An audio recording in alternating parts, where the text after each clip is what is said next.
Bonjour tout le monde, j'espère que vous allez bien. Bienvenue sur ma chaîne. Pour ceux qui ne me connaissent pas, je m'appelle Valérie, je suis nutritionniste diététiste et le plus souvent, je partage du contenu en nutrition. J'essaie vraiment aussi de vous amener le plus souvent dans ma cuisine pour vous inspirer à cuisiner sainement, simplement, avec plaisir et la majorité de mes recettes sont à faible coût aussi. Et à travers tout ça, je combats moi-même une maladie chronique depuis plusieurs années. Si vous voulez connaître un peu plus mon histoire, vous pouvez aller dans les premières vidéos. Mais là, aujourd'hui, je continue sous ma thématique vide congélateur. Si vous n'avez pas vu mon premier vidéo sur le sujet, je vais la mettre dans la barre d'informations. J'ai fait une semaine complète dans mon assiette à partir du congélateur. Mais là, cette fois-ci, je vous amène dans ma fin de semaine pour un meal prep. Et ce que je prévois faire, c'est un potage, une lasagne végétalienne, de la confiture pour vider mes petits fruits et peut-être un dessert, je l'espère, à partir de ces petits fruits-là. Donc, nous, on commence ça tout de suite. Alors, j'ai commencé la meal prep avec la lasagna et pour la lasagne, j'ai sorti de mon congélateur des épinards surgelés en cubes que je trouve très pratique, un reste de sauce tomate maison. Et pour la sauce, c'est la première fois que je prépare une sauce tomate à la mijoteuse et j'ai vraiment adoré. Je vais certainement recommencer. J'ai simplement tout déposé dans la mijoteuse et 8 heures plus tard, c'était prêt. Vraiment fantastique. Et je sais pas pour vous, mais moi, le seul moment que je me lance dans une lasagne, c'est quand j'ai une sauce déjà prête. Sinon, je trouve le processus vraiment trop long, particulièrement depuis que je suis malade. Alors, dites-moi si vous êtes pareil dans la barre de commentaires. Et finalement, j'ai sorti un reste de fromage végétalien maison que j'avais fait à ma dernière lasagne. J'avais décidé de réserver une petite portion pour voir si je supportais bien la congélation. Alors, j'ai décidé de l'essayer ici sur une portion de ma lasagne pour faire un petit test. Pour la préparation, j'ai commencé par faire cuire une plaque de légumes au four préchauffé à 400 degrés Fahrenheit pendant environ 25 minutes. Les légumes grillés ajoutent vraiment un goût intéressant à la lasagne et ici, j'ai opté pour un mélange d'aubergines, de poivrons jaunes, d'oignons rouges avec un peu d'huile d'olive, sel, poivre et des assaisonnements à l'italienne. Ensuite, j'ai préparé mon mélange de ricotta végétalien. Alors, au robot culinaire, j'ai réduit en purée lisse un bloc de tofu de 450 g, 2 gousses d'ail, 2 cuillères à thé d'origan séché, sel, poivre, 3 cuillères à table de levure alimentaire et c'est vraiment ça qui va venir chercher le goût fromagé, 3 cuillères à table de jus de citron, 1 cuillère à table d'huile d'olive et un quart de tasse de boisson végétale. Une fois en purée, j'ai ajouté mes épinards décongelés et bien égouttés et un quart de tasse de basilic frais et j'ai simplement pulsé pour bien mélanger le tout. Une fois les ingrédients prêts, j'ai assemblé ma lasagne. J'ai commencé par une couche de sauce, environ une tasse et demie. Ensuite, j'ai ajouté mes pâtes et ici, j'ai utilisé des pâtes sans cuisson à base de lentilles vertes que j'aime beaucoup et on vient chercher un peu plus de protéines et de fibres que les pâtes traditionnelles. C'est vraiment un excellent substitut pour les personnes qui recherchent des pâtes sans gluten. Et là, j'ai dû compléter les espaces vides avec des tranches de courgettes parce que j'avais pas suffisamment de pâtes pour mon récipient. Mais bon, on va jamais dire non pour plus de légumes.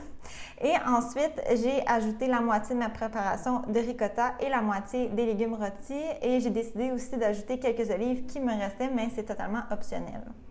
J'ai répété les mêmes étapes encore une fois et finalement, j'ai répété avec la sauce, les pâtes et encore la sauce. J'ai cuit ma lasagne au four 45 minutes couvert et 15 minutes à découvert. Et aux derniers 15 minutes, j'ai ajouté sur une partie de ma lasagne mon fameux fromage que j'ai râpé alors qu'il était encore congelé et ça a super bien fonctionné. Donc, c'est vraiment intéressant de savoir qu'on peut congeler ce fromage-là pour un usage ultérieur. Si j'arrive à trouver des photos de ma dernière lasagne préparée avec ce fromage-là entièrement, je vais les montrer ici. Et pour le reste, j'ai ajouté mon traditionnel parmesan végétalien à base de levure alimentaire et de graines de chanvre.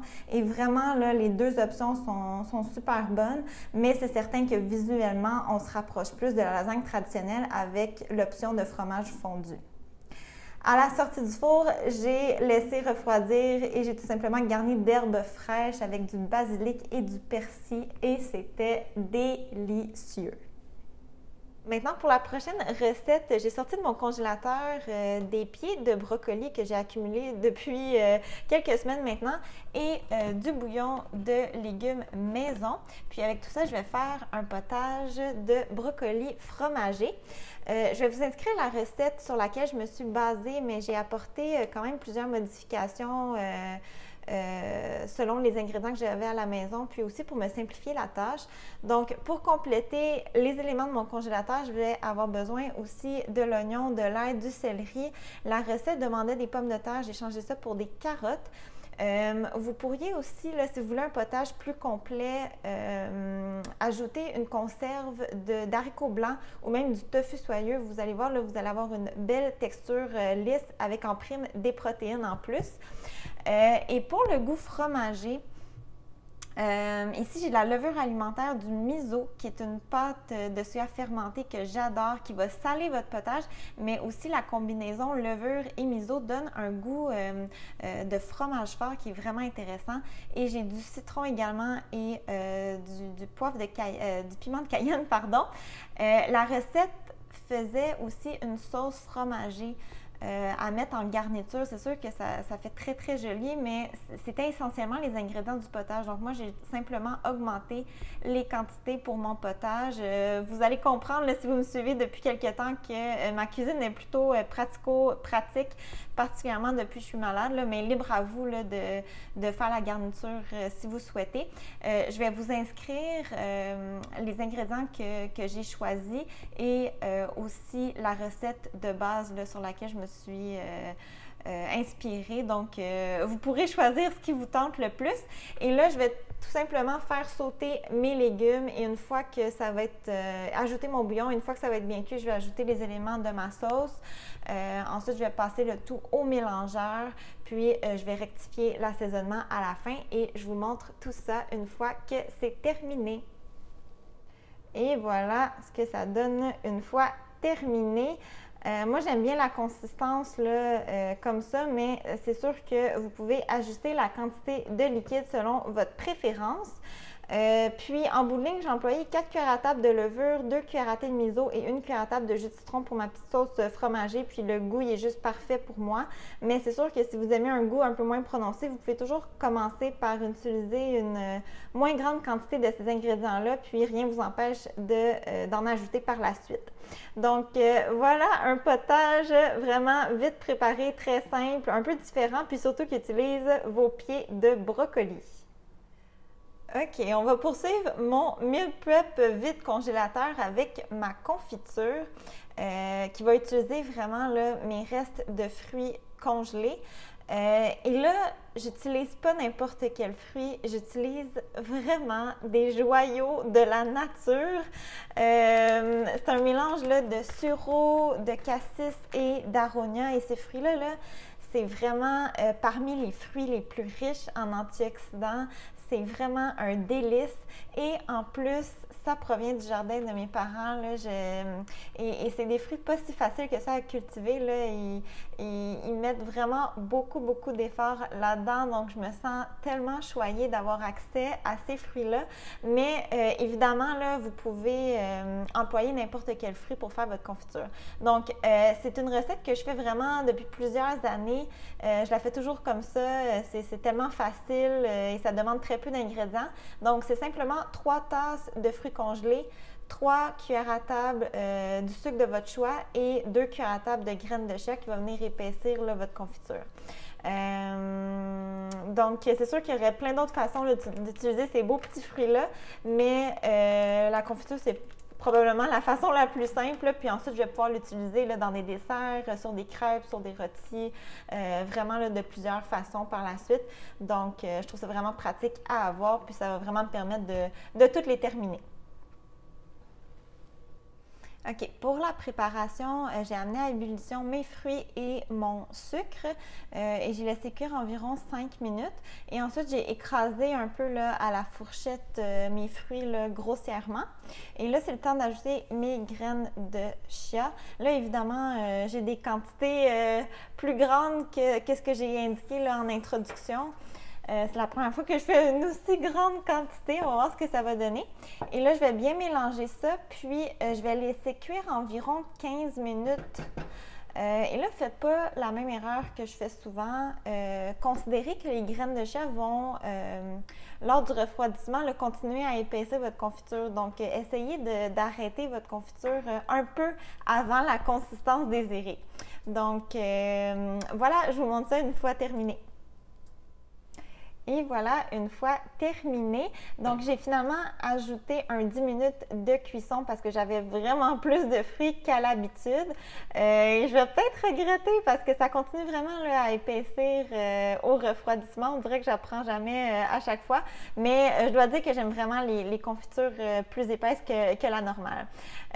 Puis là, à ce moment-là, vous pouvez ajuster la quantité de sucre là, selon le fruit que vous avez choisi. Puis, ajouter d'autres saveurs aussi, comme la vanille, par exemple, c'est vraiment super bon. Donc, voilà, une recette de confiture toute simple, vite préparée. OK, j'ai décidé de préparer des barres avec une partie de ma confiture parce que comme vous avez vu, j'en ai préparé vraiment une très grande quantité et regardez là, comment ça l'a épaissi au moment du refroidissement. Ça va être parfait pour mes barres. Et c'est des barres que j'ai déjà réalisées par le passé. Je les aime beaucoup. C'est vraiment un délice, très peu d'ingrédients. Et ce qui est le fun, c'est qu'on peut vraiment employer les fruits qu'on a. Donc là, ici, c'est la croûte. Et la croûte, c'est seulement un mélange de farine d'amande, une tasse, des flocons d'avoine, une tasse aussi, un tiers de tasse de compote de pommes. Et j'ai seulement employé l'équivalent d'un tiers de tasse de sucre plutôt qu'une demi-tasse. Ça va être vraiment amplement suffisant. Une pincée de sel et c'est tout. Et là, j'ai 2 tiers de la préparation ici. Ensuite, je vais ajouter ma confiture et je vais ajouter le tiers restant sur le dessous pour faire comme une petite croûte. Et ça va aller environ 35-40 minutes au four préchauffé à 350 degrés Fahrenheit. Je vous montre tout ça à la sortie du four. Et voilà ce que ça donne à la sortie du four. Ça sent vraiment bon partout dans la maison. La croûte est vraiment bien dorée. Vraiment là, une belle recette à essayer qui met en valeur vos fruits de saison. Très simple à réaliser, très peu d'ingrédients. Vraiment, je vous conseille de l'essayer. Puis moi, je vais attendre que ça refroidisse complètement. Puis ensuite, je vais faire 16 barres avec ça. Puis je vais essayer de vous mettre en photo, là, si j'arrive à la retrouver, ma dernière version que j'avais réalisée avec une confiture aux fraises. C'était vraiment très bon aussi. Et voilà ce qui complète ma meal prep de la fin de semaine. J'espère que vous avez trouvé un peu d'inspiration. Si vous essayez une des recettes, donnez-moi votre verdict dans la barre de commentaires. J'aime toujours ça vous lire. Sinon, nous, on se retrouve très bientôt. Bye bye!